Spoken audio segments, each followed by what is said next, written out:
Here was in the world title tournament, 2 more baby faces fighting each other. And has there been, who was in this tournament? Look up while I'm talking about this, Brian. Look up the tournament brackets if you can, because has every match in this tournament been a match against or 2 top baby faces against each other, except for when Moxley chewed up the masked dork order job guy who for some reason was in a tournament for a shot at the world title? That's the only, and they're turning Moxley heel. So but actually is the dork order masked guy a jobber? Is he a baby face too? Here is the brackets, or here were the brackets, or here are the brackets. One of those ways is correct. What heels are in this tournament? Eddie Kingston defeated Lance Archer. Poor Lance, that's when he fell on his head, so there was 1 heel. Bryan Danielson defeated Dustin Rhodes. Orange Cassidy defeated Powerhouse Hobbs.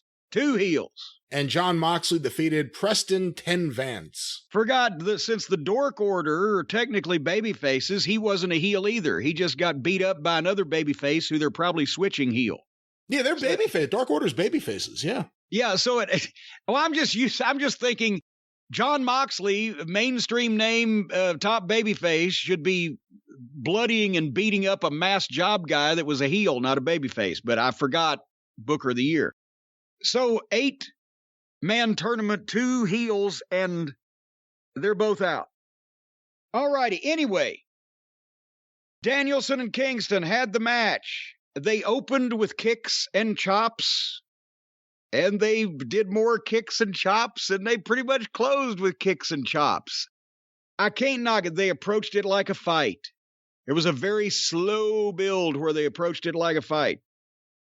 At least Danielson, at one point, Kingston tried to do the little fast chops that look so goofy because it's Japanese, and they all do it because some Japanese guy does it in the corner.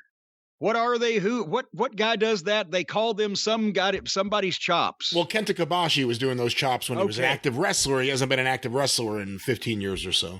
Yes, and as I recall, they didn't look so stupid when he did them. Although maybe that's just faint memory. But everybody else that tries to imitate it, but Danielson blocked him. And they did a strong style match.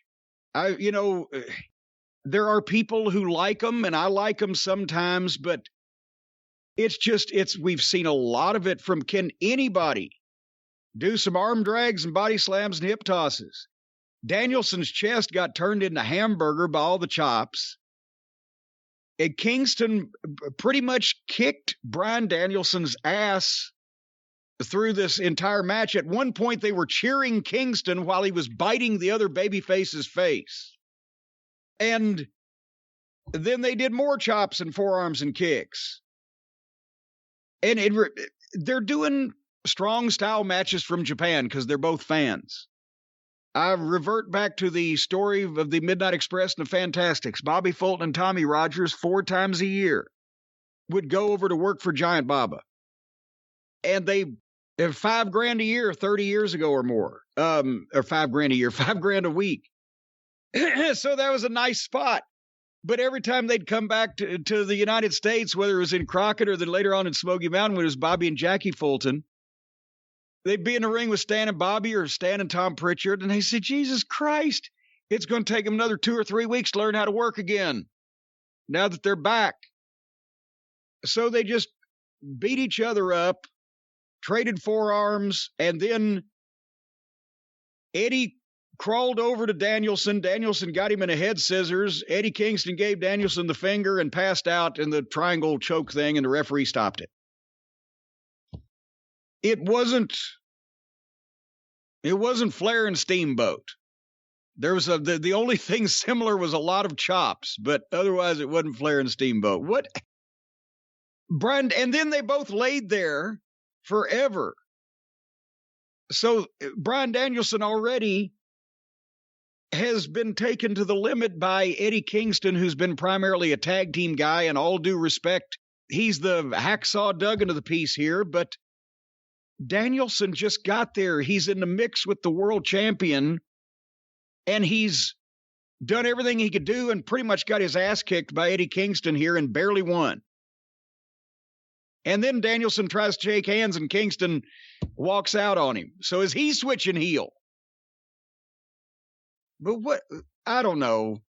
There was nothing funny. There was nothing stupid, excessively phony. It's just, this wasn't nearly as bad a match as Danielson and Minoru Suzuki, which was just ridiculous. And just because he's a fan of Suzuki, who he's been or whatever, that they had that match. It wasn't that bad, but it's just more of the same shit that everybody's doing. What do you think? Well, I kind of agree with you, because that's what I was thinking during the match. And to throw back to something I enjoyed earlier this week, the Serena Deeb Shida match. I mentioned how Serena Deeb, she's the woman of 1,000 moves now, and she's been wearing, I think, an outfit that's kind of a tribute to Bret Hart. And during that match, and I love that match, there were things that reminded me of Bret Hart, like working a body part, and then going back to that later in the match, things like that. I'm not saying every match has to have that, and I sound like such an old man. Work a body part, just work a body part. But tell a story other than I'm just going to chop you, then you chop me, then I'll hit you, and then you'll hit me. Eventually, look, those fans are going to be into anything, especially with those two guys, and Eddie Kingston was as over as Bryan Danielson there. Yes. That's important to point out. He was just as over as Bryan Danielson. Eddie Kingston has a very unique charisma, maybe more unique than anyone else in AEW, because he looks the way he does, and they love him, and he's a great promo, and he doesn't have to do too much.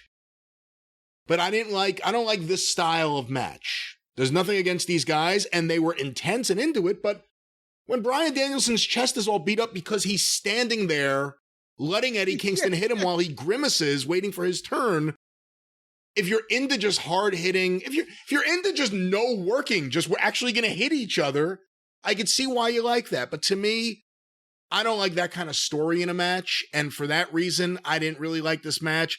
But again, Eddie Kingston, super over. I don't know if he's going to turn heel, but if Moxley's turning heel, you might as well turn his best friend heel too. The other thing I'll say, and it was throughout this whole show. They won't have any baby faces in the next tournament. Throughout this whole show, it was a big problem. Jericho screaming on commentary was hideous, and that was another big problem with the show. And I wonder how many people either mute the show or don't come back to the show because of Jericho screaming. I wonder if there's anyone, because there are points where if I didn't have to watch it, I wouldn't watch it because he is so fucking annoying. I turn it down. I can hear the sound going on and I can hear people talking, but on the Friday night show, I turn it down and just make notes on what I'm seeing because I don't want to hear excrement or Jericho scream. I'll take Excalibur and Taz. I'll take that as a combo. I think Excalibur would be bearable with that. But having Excalibur and Taz and Ricky Starks and then Jericho screaming over everyone, it doesn't make any sense. Why have a 4-man booth and then Mark Henry just smiles for a few minutes? Yeah. It just doesn't make any sense. But going back to the match, those are my thoughts. And I like both guys. And I think they have something special with Eddie. And it's hard to put your finger on exactly what to do with it. But he is super over. But I don't like this style of match. It was Boston, which is the Northeast. So that's Eddie's primary territory.